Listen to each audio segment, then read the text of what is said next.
Bonjour à toutes et à tous et bienvenue dans Demain à la Une pour découvrir ce qui fera l'actualité de la semaine à venir. Au sommaire de cette édition, Barack Obama s'apprête à donner son traditionnel discours sur l'état de l'Union, le dernier avant qu'il ne quitte le pouvoir. Il ne lui reste plus qu'un an pour laisser sa marque dans l'histoire. Contrôle des armes à feu, lutte contre le réchauffement climatique, rapprochement avec Cuba. Quelle est sa marge de manœuvre face à un congrès hostile ? Au Burundi, la réconciliation tarde. Le Conseil de sécurité de l'ONU doit envoyer une délégation sur place pour empêcher le pays de sombrer dans la guerre civile. Quels sont ses moyens face au président Nkurunziza qui a déjà refusé le déploiement de soldats de l'Union africaine et qui a repoussé le dialogue avec l'opposition ? Et enfin, l'Union européenne qui doit statuer sur le cas de la Pologne. Varsovie vient de promulguer une loi très controversée sur les médias publics. Ce texte permet au gouvernement de contrôler les patrons des chaînes d'État et va à l'encontre des valeurs fondamentales de l'Union européenne. Bruxelles peut-elle contrer ce retour en arrière ? C'est la question que nous poserons à nos chroniqueurs. Mais pour commencer, direction les États-Unis avec vous, Mustapha Toussa, rédacteur en chef adjoint à MCD, Radio Monte Carlo Doualiya, qui fait partie du groupe France Média Monde, et Armen Georgian, qui est notre chroniqueur international de la chaîne anglophone France 24. Je me tourne d'abord vers vous, Mustapha Toussa. Traditionnellement, ce discours que va donner le président Obama, c'est l'occasion de tracer les grandes lignes pour l'avenir, mais aussi de faire le bilan. Et finalement, en matière de politique étrangère, il a réussi à faire il a quand même réussi à faire avancer certaines choses, bouger certaines lignes. Oui, c'est vrai, Virginie, que c'est une question de l'heure du bilan a sonné, en fait, en quelque sorte. On l'a vu dans les vœux qu'il a adressés au peuple américain, on l'a vu dans les vœux de Kerry, aussi John Kerry. On sent que le président est en train de faire le bilan de sa propre action internationale. Alors, sur le plan international, il y a comme une contradiction.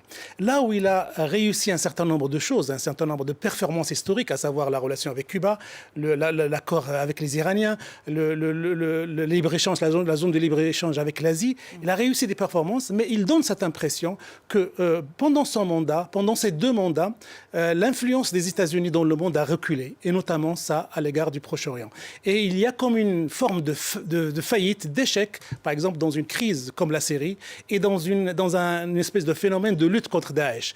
Et autant il a réussi un certain nombre de choses, autant il a échoué sur d'autres, et ça brouille un petit peu l'image de ce bilan international de Barack Obama. Oui, certains disent que finalement c'était un président, en tout cas les républicains disent que c'est un président relativement faible.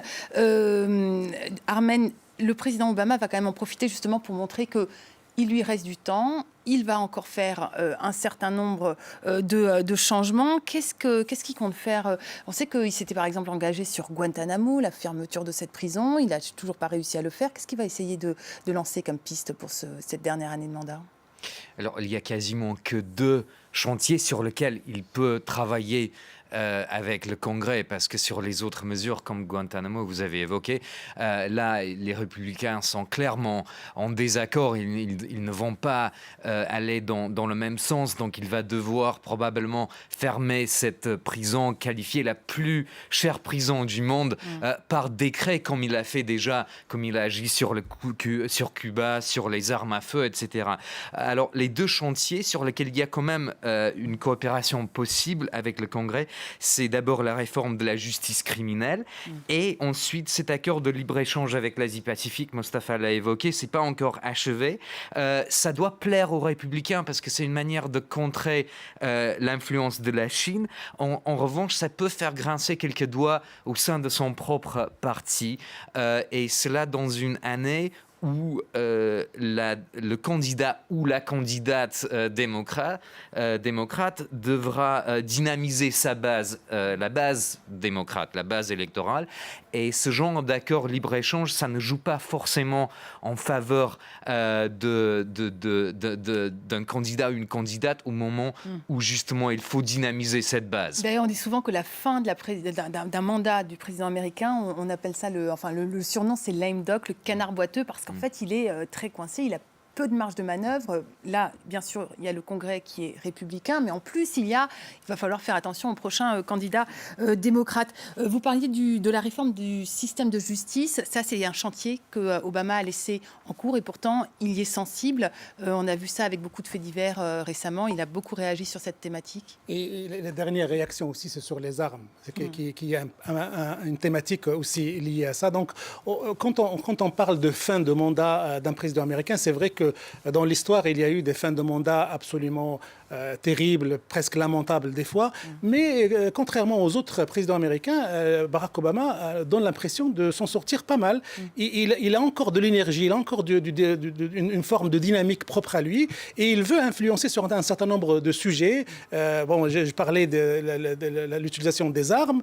C'est courageux de sa part de s'attaquer, entre guillemets, de cette manière à un lobby aussi puissant que celui des armes. Il garde cette liberté de toucher à un certain nombre de sujets de société. Alors, le bilan est tellement positif pour lui, maintenant, que ce soit sur le plan interne ou sur le plan externe, qu'un candidat, son successeur, notamment Hillary Clinton, peut s'en vanter et l'utiliser comme un argument électoral pour pouvoir prétendre à un mandat à la Maison-Blanche. Donc, vous parlez de bilan positif. Les républicains ne disent pas exactement forcément un bilan... Mais la plupart des commentateurs politiques pointent ce bilan positif de Barack Obama. Je dirais qu'au moins, maintenant, il donne l'impression d'être complètement décomplexé par rapport au Congrès. Il n'a plus rien à perdre. Exactement. Et on l'a bien vu dans cette conférence de presse sur le dossier des armes à feu, il a clairement dit, bon, le Congrès ne va pas agir sur cette question pendant mon mandat.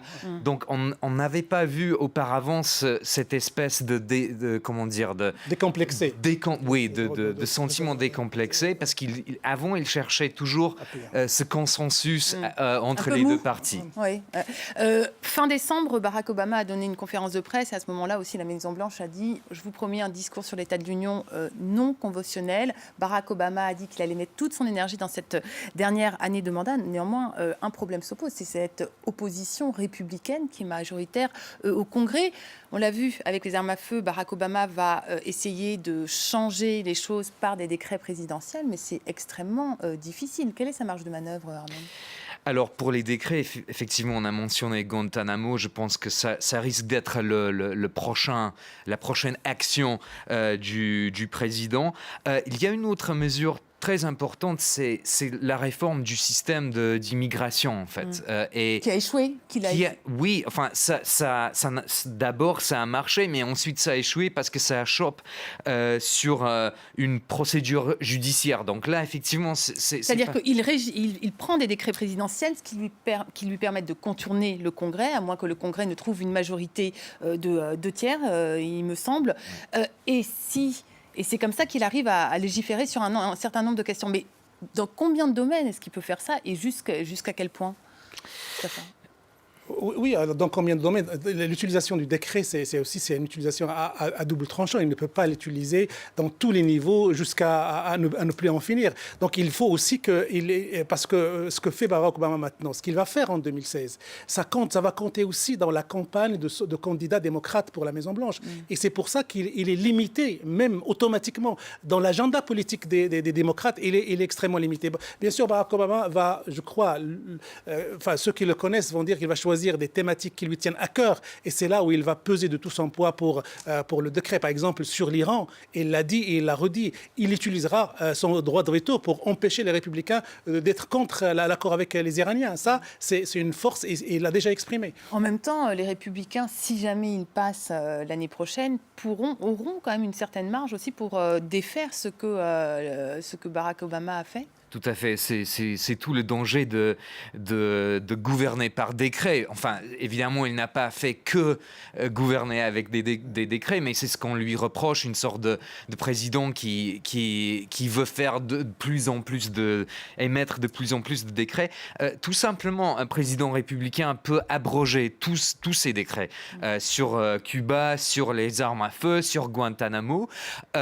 Mais il y a aussi, même si le candidat républicain ne gagne pas en novembre, il restera quand même deux pôles de résistance, entre guillemets, à Barack Obama.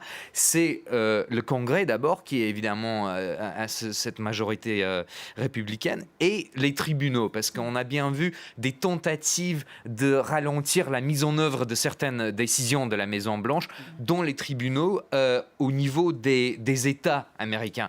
Et on risque de voir ce même phénomène avec la question des armes à feu. Concernant le Congrès, je vais juste vous donner deux exemples. Vous savez qu'il y a cette mesure phare, la réforme de la santé, qui symbolise la présidence dans son premier mandat. Les républicains essaient toujours d'abroger cette réforme de la santé au Congrès en utilisant certaines mesures techniques. Et puis, par exemple, le décret concernant les relations avec Cuba, vous avez bien vu que les républicains n'ont toujours pas validé le choix des diplomates pour des postes clés. Ils font tout pour faire ralentir. Rapidement, quand même, par rapport au monde arabe, on disait que Barack Obama, en tout cas, il disait au début de son mandat qu'il voulait recentrer sa politique étrangère vers l'Asie. On a l'impression qu'il est aspiré quand même vers ce monde arabe. Il est aspiré vers ce monde arabe. Il y a, j'ai dit tout à l'heure, un échec sur la Syrie flagrant, un échec sur Daesh, mais il ne faut pas oublier un échec sur le conflit israélo-palestinien. Pendant tout le mandat de Barack Obama, son attitude recroquevillée, entre guillemets, sur elle-même, l'Amérique n'a pas pu influencer ce conflit. Les tensions qu'il y a eu avec Benjamin Netanyahou ont été terribles, et ce conflit-là a connu une espèce de statu quo qui n'a pas du tout bougé. Statu quo, et a priori, il n'y a rien à attendre de ce côté-là dans le discours de l'Union de Barack Obama. Un dernier point, peut-être très rapidement pour la fin, l'avenir de Barack Obama après ses deux mandats comme président. Moi, je le verrais bien envoyé spécial des Nations Unies pour les grandes questions africaines. Moi, je le verrais bien. Peut-être la posture de l'homme, le style, la notoriété pourrait faire quelque chose dans ce domaine. Armen, très rapidement. Je ne le vois pas du tout comme Mostafa. En fait, je pense qu'il y a une passion pour certaines choses, mais qui relèvent vraiment du domaine domestique, si j'ose dire. Donc, comme les armes à feu, les inégalités socio-économiques entre les Noirs et d'autres communautés, je le vois plus revenir sur sa jeunesse, en quelque sorte, quand il était militant à Chicago pour ce genre de questions, plutôt que les grands sujets internationaux. Voilà, merci beaucoup, messieurs, pour vos éclairages. On attendra un an quand même pour voir quel est cet avenir de Barack Obama. Voilà, nous marquons une courte pause pour le rappel des titres. Juste après, retrouvez-nous. Il sera question du Burundi et de la Pologne.